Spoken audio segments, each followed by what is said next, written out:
My father used to always say I sound like I'm talking from the back paddock anyway, so I don't really need this. Thank you very much for all attending today. I think I'm here because I did do that documentary on the Nationals, and it's interesting, when I was telling my colleagues in the media that I was doing a documentary on the Nationals, they sort of looked at me as though I was mad, and how boring could that be. They didn't actually say it, but I could see the looks on their faces. But the thing that attracted me was that I think the Nationals have really played a very key role in Australian political history, but also they reflect changes in the country, in the bush. And those changes are going on at a really rapid rate, and that is probably one of the biggest challenges I think that the National Party faces. So I wondered first to you, Peter, I know that the standard answer is, we've been written off many times before. I heard that over and over last year when I was interviewing people around the country. But in your heart of hearts, are there times when you think we really are facing an uphill battle?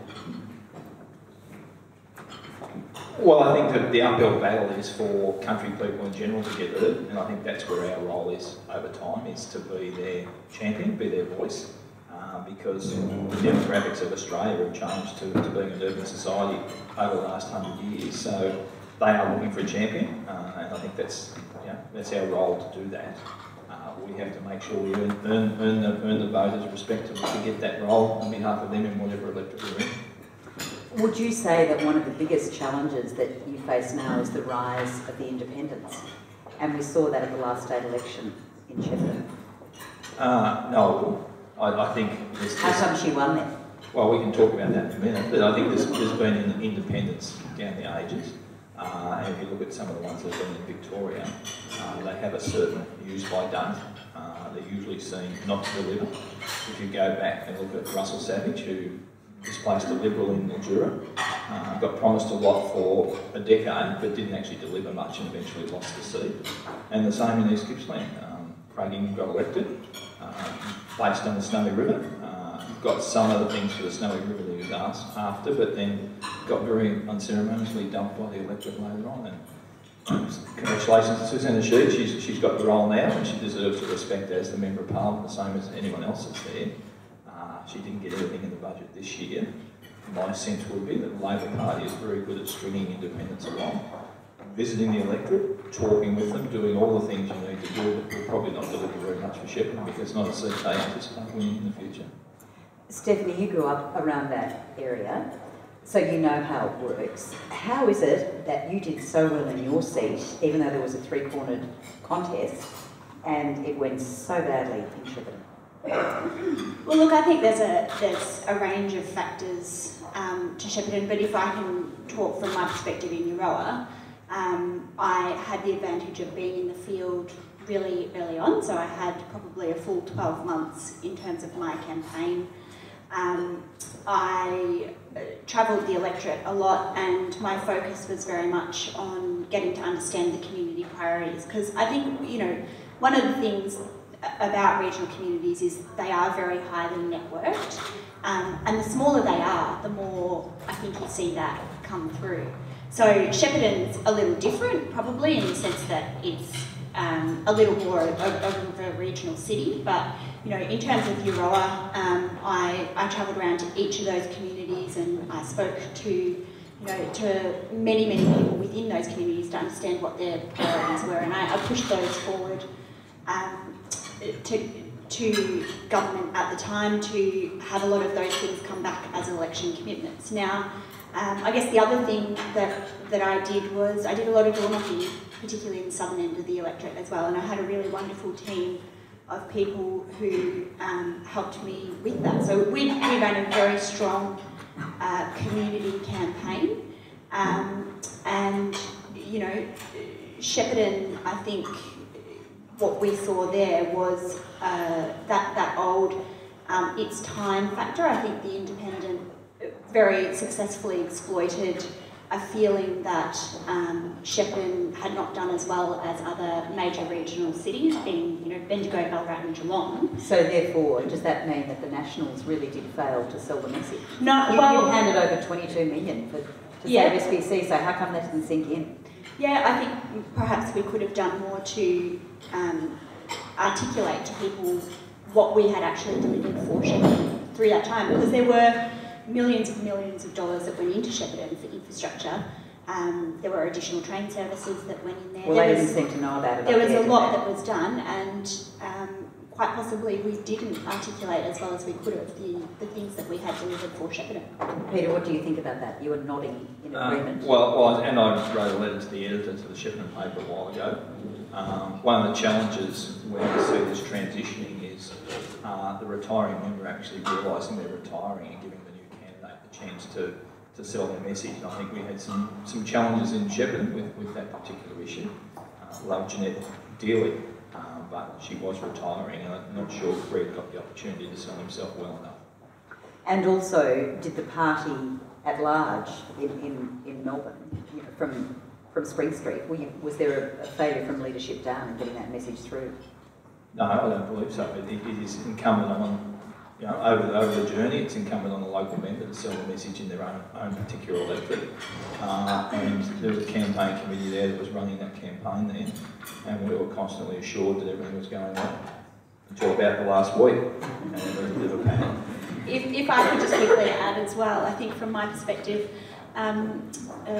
Dr. Sykes was my campaign director, and if anyone's ever met Bill, you will understand how influential he was in peppering the entire electorate with a lot of signs. So I think Bill was quite instrumental to my success as well, because he's just such a driven, focused person, and he understood defeat from the 2002 by-election against Denise Allen,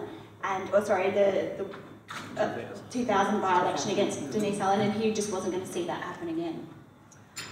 70% or more than 70% of Australians now live in cities or on the coast. And those people that live in big regional centres are now interested in very different things to the traditional issues that the National Party or the old country party used to canvass. Realistically, as the demographics just keep on changing, how can you really expect to keep up with that? In what sense, Heather? Well, you've got the Liberal Party, you've got the Labor Party, two major parties, plus independents that bob up all over the place. What can you really offer that's different or better than what's out there? Well, and we very much want to focus on the future in this, but I think if you look at the history of our term of government, the previous government, most of the Liberal Party would pinch themselves every time we had a vote in Parliament, because they were actually in government with 34 seats and 88 seat in the House. So our 10 votes at the time enabled them to be part of government. It enabled us to have our regional growth fund, which delivered something in nearly every country community across the state. Enabled us to have the Country Roads and Bridges program, which put money in the local government to fix their roads, and the list goes on. I don't want to bore everyone with the list now, but I think when we didn't mark it as such, because I think it's important not to go out and trumpet. You've got to balance of power all the time, because you only have the fights. You want to have the fights on the key issues, but I think having that balance of power in the last Parliament, enabling the Liberals to form government with us, or us to form government with them, meant that we actually put a lot into country Victoria. Now, whether we sold that well or not is a different issue, and I think that goes back to the discussion about Shepparton. But the benefits were... So you think the message wasn't sold as well as it could have been? Well, I think if you look back in hindsight, which is a great tool, we could have had our message better about what it was delivering for families and for individuals. I think one of the traps of politics is talking about the billions. People don't relate to the billions or the hundreds of millions. They relate to what's going to impact on their life, their kids' lives, their grandparents' lives, or whatever. So I don't necessarily think we connected with the people at their level about what we actually did for country Victoria.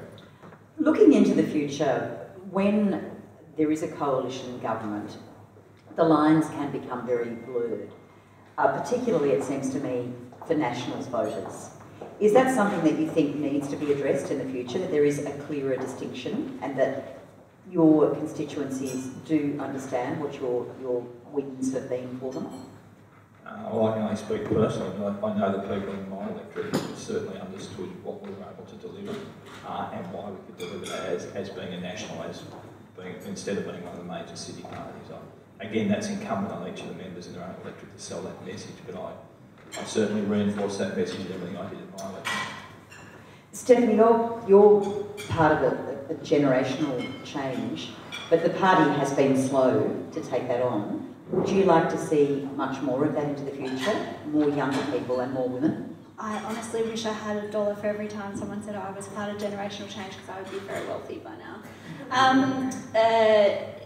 Yes, definitely I'd like to see more women. I mean, you know, women are 51% of the population, so as a party we have done an awful lot, I think, in the last 6 months to better reflect the demographics that out there. You know, we've brought 3 female MPs into Parliament in the last 6 months. We've actually traded 3 AFL footballers for 3 women, so Drummy, you're an endangered species now. You know, and I think that that's a really wonderful reflection, not just of shifting demographics in our party, but broadly speaking in regional Victoria as well. I mean, you know, it wasn't all that long ago in regional Victoria where a woman would be asked how she could possibly have a career and a family at the same time. I mean, you know, the fact that we have demonstrated that women have a really important place in our party is actually a reflection of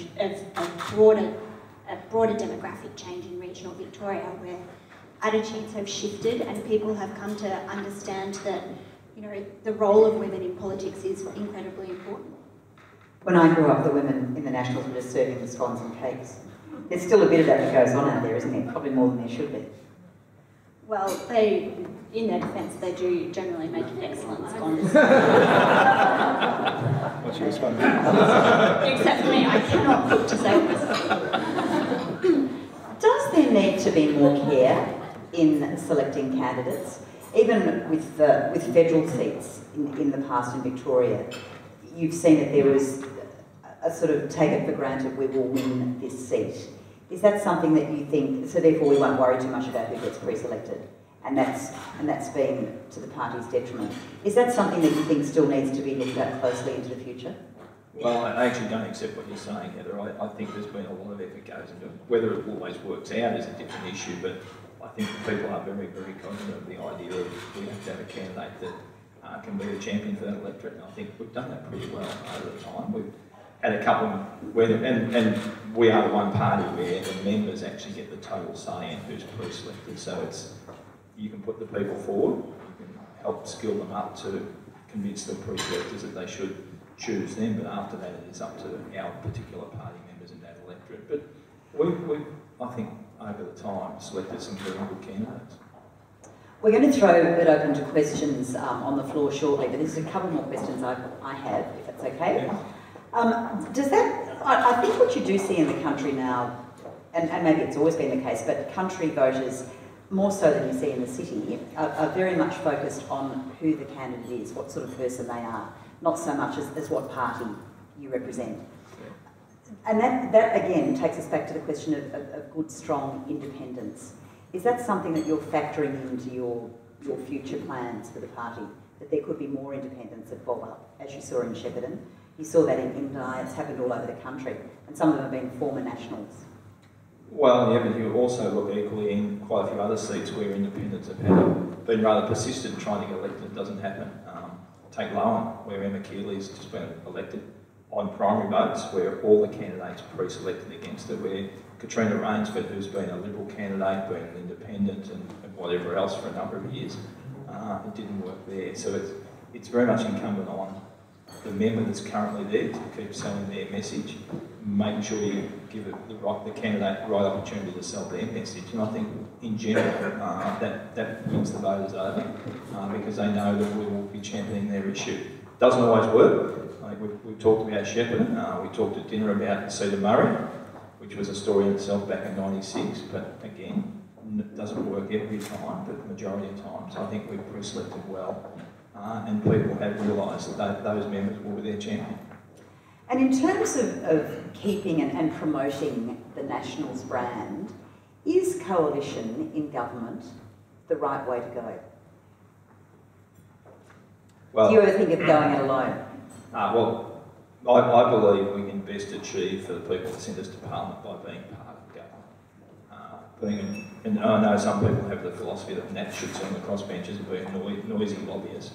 I personally believe you need to be in government to deliver best for your people. I think we proved that in 2010 to 2014. A lot of the things that happen in government never ever go to the Parliament.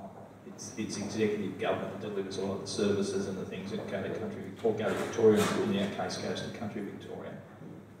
You get into Parliament to represent your people, to best do that as part of government. Steph, what do you think? I think that I would much prefer, I might not agree with every decision that comes out, but I'd much prefer to be at the table and have that influence than not. Do you need to shout the winds a bit louder then? Well, and that's a challenge, Heather, because you don't want to embarrass your coalition partner always, and some of the negotiations you have, the best wins you quite often have, you can't talk about publicly. But I think it's what you can deliver in your electorates collectively and individually is what we need to make sure we connect back to people so they understand what we've done. Getting $1 billion for a regional growth fund, no one relates to the numbers, but they need to relate to the fact that it delivered a netball court, it delivered a kindergarten, it delivered a healthcare service or whatever, as top-up money, which is what it was used for in a lot of cases, where the normal departmental funding just wasn't enough. Amalgamation is a word that bubbles behind the scenes all the time. We've already seen it in Queensland. There are some old stalwarts in the party, including former federal leaders, who do think amalgamation of the national and Liberal parties, pardon me, I think amalgamation of the national and Liberal parties is inevitable down the track. What do you think? Queensland's a very different place to Victoria. It is, but this is a sentiment that it is indeed, I'll grant you that, but it is a sentiment that you also pick up in New South Wales, and I think it's occurred in Victoria at times as well. It never really goes away, and it must be something that you think about. Well, but Queensland had some particular... Queensland set aside. No, but forget about standing in the sun too long. It was about optional preferential voting that drove that decision, that while... Because three-point contests effectively don't work under optional preferential voting, so Labor Party was able to come through the middle and stay in government, probably where the Conservatives believed they should have won up there. So it was the voting system that helped drive that. And the Nats were the dominant party. They held more seats than the Liberal Party. So it was a very different dynamic to what we have here. I think there's a role for the independent party from the two main parties that actually represents country issues. How you maximise that or leverage that small number of seats, it doesn't matter who owns them or who is a representative of them, as you try and maximise the impact that can have, I think you can do it as being a country standalone, a strong voice for the country, not being lost in amongst your city cousins. We have a 100-year history in Victoria, and I don't see us going any place, going anywhere soon, folding, emerging. I think we are incredibly proud of the history that we have, and we will continue to fight the fight as an independent party. We'll write some more history here. I'll just make one little correction there. In Victoria, before we go to questions, in Victoria, Peter Nixon, former minister in the Fraser government, wrote a report suggesting that amalgamation was something that needed to be looked at. So it is something that has bubbled there for a while. So you're talking about the report after the Joe for Canberra push, I think if my memory serves me correct, are you? Yes. Which is a long time ago now. And my understanding is that was canvass-wide and the decision was made not to proceed with it. In Victoria. It hasn't gone away. We're going to open questions on the floor now. I'll just make one other correction too. I was the National Affairs correspondent for 7:30, but this year, because of the success of the documentary on the Nationals, I'm filming an 8-part series on country towns all around the country, which will go to air later this year. So all ideas welcome. And now I throw it over to you for questions. Thanks, sorry. I've got a voice like Heather's from the back paddock, probably don't need this, but I'll try. Ken Davis from the Clifton Group, but firstly thank you for the three of you for giving your time to our humble Rural Press Club. The format's very good.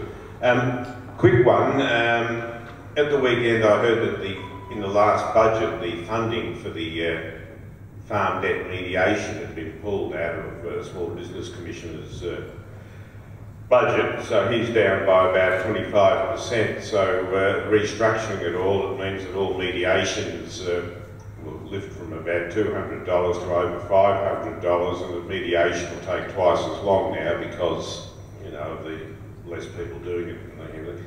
Are these, when things come through the budget, are they set in stone, or can we, you know, can the opposition make a song and dance? I was surprised it got through so quietly, because farm debt mediation I thought it had support from both parties, and to hear that the Small Business Commissioner's lost 25% of his budget and has to make amends, surprised me. I was wondering if it's sort of dying in the water. I've understood from his staff that they're handling a bit over 100 mediations a year, and it's worked pretty well for some friends of mine. Thank you. So thanks for the question, and I must admit I missed that was the impact that cut was going to have. So that was legislation that I actually introduced to the Parliament based on a model in New South Wales, and particularly based on some intense lobbying by my then federal member John Forrest, who got involved in a number of bank repossessions, that we needed that safety valve, or that process that gave people a bit of time instead of the sheriff marching in and taking over a farm. So it's something we will pursue further, because I think it actually did a very good role in doing that. It just gave people that buffer and someone to help them deal with the banks. Hi, I'm David from Telstra. A bit of the conversations around how you sort of sell your message. Has communication changed in the country? If we're talking about sort of on a longer term view, you know, the quip about the scones and the tea presupposes that, you know, people join membership organisations and turn up at functions. Are you noticing a difference in the way that people are wanting to communicate with social media and other ways? And how are you finding your voice in that new kind of environment? Well, I do think that obviously communications across the global landscape has changed dramatically, and that obviously also has its impacts in regional Victoria. I saw a stat from a research centre in the US a few weeks ago that the average human attention span has actually shortened quite considerably over the last five years, to the point where it's now a second less than a goldfish. So, you know, that has massive ramifications on politics, like it does on marketing and probably in your business as well, you know. And I think this is one of the real challenges we have as politicians, but also to good policy outcomes, that, you know, there's a real tendency from all sides of politics now, and also from the media, to really kind of dumb things down to a level because people don't focus on things for such a long time. So I think that's a challenge that the entire Australian political landscape is facing. In terms of how I deal with it, I mean, I engage with people across all the different mediums that I can, but I still find that it's face-to-face contact with people that makes the real difference. I don't think that I run my seat because I used Twitter or Facebook as much as it was that I got out and spoke to people and door knocked people and, you know, set up on the weekend in the street. I think people, it's in a world that's ever changing and that's moving so quickly, and that, you know, there are messages being thrown at us all the time. It's face-to-face communication that people appreciate the most, in my opinion. Natalie Ward from the Weekly Times. Thanks for coming to speak to us today.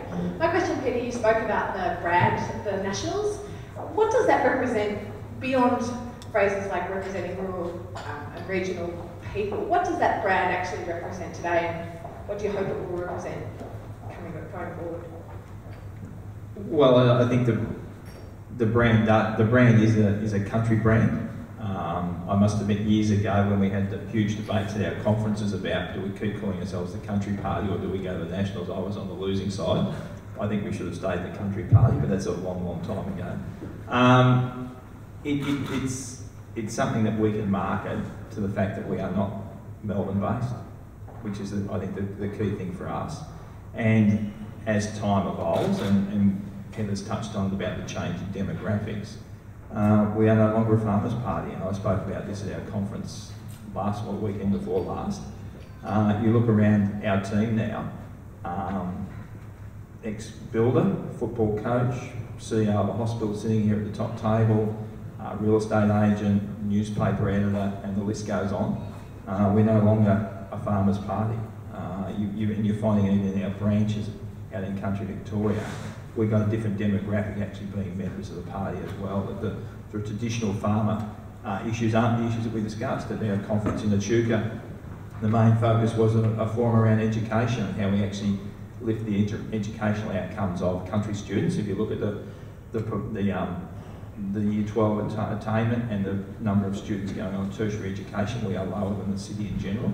And Drummy gave a very good presentation there about education equals wealth equals health outcomes, and I think you'll see a greater focus on those sorts of things from us as a party into the future.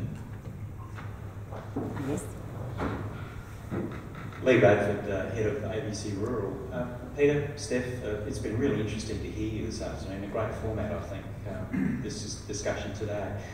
I'd like to pick up on our friend from Telstra's line of questioning, really, because, Steph, I was really interested to hear you talk about what you think is the value of that face-to-face communication. And I don't think any of us would argue with that. But the reality is electorates are big, country electorates are big. It's impossible for you to have that face-to-face contact with everybody in your electorate and to really have that kind of engagement. The media has traditionally been the way the bridge has been drawn between the two, I suppose. But in regional Australia, we have seen the media model really, well, I don't want to be too dramatic, but collapse, essentially, in recent years. The media model in regional Australia is in all sorts of trouble. What is going to be the future, do you think, for meaningful communication with your constituents, and is social media going to be an ever-increasing part of that, do you think? Certainly it is, and just to pick up on your point about the size of electorates, I guess, I mean, I've got 11,634 square kilometres in mine, and I'm certainly by no means the largest in the Nats held electorates. If you contrast that to a seat like Kew, which may not even have a public school, there's definitely a real challenge for country members to deliver the same level of representation. There's no doubt about that. I mean, I still believe that country communities deeply value their local media outlets, and I think that is a real strength for country communities in that, most towns of a decent size still have their newspaper. ABC is still very strong, and people are avid followers of those local communications outlets, which does make our job a little bit easier. But certainly social media is going to play an increasingly large role. I think, Twitter, my observation is that Twitter, I think, is a little bit like Spring Street talking to Spring Street. I don't tend to use Twitter to really communicate with people in the electorate. Twitter to me is an influencer of the media. Facebook, though, is, I think, is quite a bit different. I find most people engage with that kind of forum. So, I do think that we will increasingly see a trend of people using those channels at times to bypass local media and try to go directly to people. But, no matter how big your electorate is, you still need to have that face-to-face contact. No one's going to vote for you just because they like what you do on Facebook. And there's actually another tier that's sprung up in a lot of our smaller communities, which is the community newsletter. So you've got your traditional newspapers, and the number of newspapers has contracted to a degree, but then what you find as that local newspaper covers a wider area and probably doesn't give as much coverage into a particular smaller town, the school or the neighbourhood house or whatever is actually starting up a community newsletter or has started up a community newsletter, and that's a very good, they don't cover hard politics, but they'll cover local issues. And I know in my case I'm a sponsor, or with other people, but a sponsor of a number of those newsletters, and you do get to run your positive messages in that community. John Bay, Edenhope, Emma's hometown. Chairman of Mallee basically for 20 years, and I've seen the newspaper's importance probably decrease over the time, and now we've just had Win TV's lost their Mildura news desk up there. But one of the things that I'm noticing is a lot of these rural towns, there's an increasing population of what you'd call young people at risk who feel totally hopeless and outside the political sphere. You know, they're just disengaged totally, and we need the young people to take over not just positions as branch presidents, secretaries and all that in our boring branch meetings, but we also need them to be a part of, you know, the tennis club, the footy club and all the social fabric in the small towns, and yet they're disengaging. Is the National Party doing anything, looking at reorganising your structures to enable young people to join easier, maybe at a cheaper price? Or like in America, they've got fully online political parties. So I know the Liberal Party, we're going to do whatever we can in price, forms of organisational structure, and we're going to try and keep the oldies away from influencing the young people. Basically, you know, older people trying to get power out of their hands can be pretty hard sometimes. We've got to empower the young. So you're talking about the Liberal Party keeping the oldies away? I'd actually agree with you. I'm definitely one of the oldies, and yet when I go to a branch meeting or something or other, I'm the young person in the room. It's ridiculous.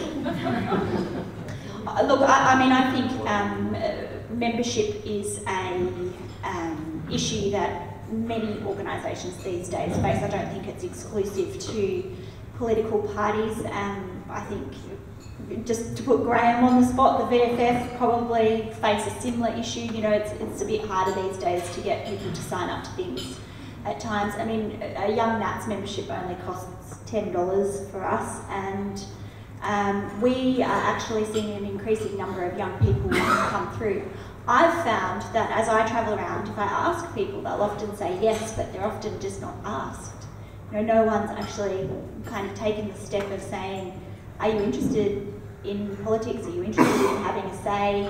Do you want to get involved? And that may be the case for many of our community-based organisations as well, that they, you know, they look at the people who have been sitting there for 20 years and just think, oh, there's no role for me. I think sometimes we actually just have to extend the hand to young people and say, well, do you want to get involved? Because I personally don't subscribe to this belief that young people are dispassionate or disengaged. I think they're very engaged, they're very interested, they just need to be asked. And I think there's many ways that the local member interacts with their community, and branch meetings of a particular political party is only a part of that. You know, the great level I find is just go to the football, country footy match wherever on Saturday and stand there on the fence, and it's amazing the number of people, young ones included, will just come up and have a yarn to you, and you'll get to understand what's going on in that community. You go to all the other functions around your community. You go. I went to Pyramid Hill the other day and went to the school, as I do, and did an hour and a half with 2 different classes, talking about role of parliaments, local government, state government, federal government, how it all works, all those things that happen, and the level of question from those kids was fantastic. It's how you it's not just branch meetings where you interact with people in your electorate. Peter, James Wagstaff from the Weekly Times. The federal government's come under fire in the last couple of weeks for failing for spending a fair chunk of the federal growth fund money in marginal suburban seats. Is this a case of the Nationals kind of losing their voice in the federal coalition, do you think? So I assume those seats actually qualified under whatever rules were in place. I know from and I can only speak on behalf of Victoria, but for our regional growth fund, it was designated which local government areas actually qualified, and we made sure that money went out to Country Victoria. But it was set up by the Nationals as a country fund, effectively, and a lot of the money was spent in the city. Well, Drummy's just telling me that's not right, but I don't know the detail to debate it with you. But there would have been rules in place, and I think from memory, you're talking some interface areas where that money's actually gone. It's right in Melbourne, isn't it? All right, I'll accept that. So, same rules set by law. So Drummy, we better talk to Drummy afterwards. He's actually had a minute on this. He's saying it's actually the rules that Labor set up for some of these projects, not us. Hi there, Kath Sullivan, also from the Weekly Times. You said earlier, Peter Walsh, that you don't want to embarrass your coalition partners by telling us about all the disagreements that you have. But during the Gippsland South by-election, the Nats went out on their own in terms of coal and gas policy, saying that you would stand by a landholder's right to veto. Given that Danny O'Brien won the seat so convincingly, do you sort of regret having said that and perhaps maybe would have rather toed the line with the coalition? Well, no, I don't regret saying it because I actually believe it. And we talked about it in our party room, so our party actually believes that particular position. So no, I don't regret it at all. Those that know me know I'm not one for towing the line if I feel strongly about something, and that will always be the case. Why didn't you say it earlier? What do you mean by earlier? Why did it take a by-election in Gippsland South for you to make those comments? Well, I suppose you're predisposing when we might have made that collective decision to do that. Quite often the art of a lot of things is in the timing, and I think that is the case with that particular issue. One here. Okay. This is the last question. It better be very good. Not a double banger. No, it's forward-looking because, as Steph pointed out, I think many of our member organisations face the same challenge. So I think I might cast your mind out 15 years. We're seeing these trends across rural Australia and what's happening. I don't see those trends actually reversing. So where does the National Party look in 15 years' time, and how are you going to be shaped up to meet those changes? Well, I think, we face, there's always the gap between infrastructure and services in regional areas and the city, and addressing a lot of those is key to more sustainable populations. Obviously, population decline is a real issue for many of our communities, and decentralisation to date, probably there hasn't been major inroads made despite many good intentions over the years. We, I think, as a party need to continue to address a lot of those, as Peter was talking about earlier, the educational outcomes of country communities, the key health indicators that we're currently lagging behind city areas. They're issues that I think as a party we need to put a real focus on in coming years. And I think in doing so, we will help build much stronger communities and hopefully a place where young people like myself who had to move to Melbourne in order to further my education, hopefully we create communities where those young people can return and find jobs and have families and build stronger communities. That, I think, has to be the underlying premise of everything we do, to build a stronger regional community. So I think, Graham, and I got elected in 2002, which was a redistribution year. We've just been through another redistribution with the 2014 election, and you see the number of country seats, irrespective of which party those particular members belong to, as a percentage dropping compared to the seats in the suburban areas. So I think there'll be an ongoing role. It doesn't matter how fast forward you want to go, there will still be country communities and need representatives in the Victorian Parliament or the Commonwealth Parliament. So there'll still be a role there for the Nationals in the future. The issue is, the challenge is how you maximise the impact of those seats in a parliament that's dominated by urban seats, and that comes down to the discussion we had before, that history would say probably that the two major, the Labor and the Liberal Party, will be ebb and flow, but the Liberal Party may not be able to govern in their own right in the future. With the Greens as a rising force as well, that's another whole dynamic in it. So I think, you know, politics is always exciting for those people who are at the centre of it at the time, and I think it'll stay exciting for quite a while in the future. But our key role is to make sure those people outside the metropolitan areas have a strong voice in the Parliament. Thank you very much. If a motoring enthusiast party can rise and get into the Senate, maybe anything can happen out there. Thank you very much, everybody.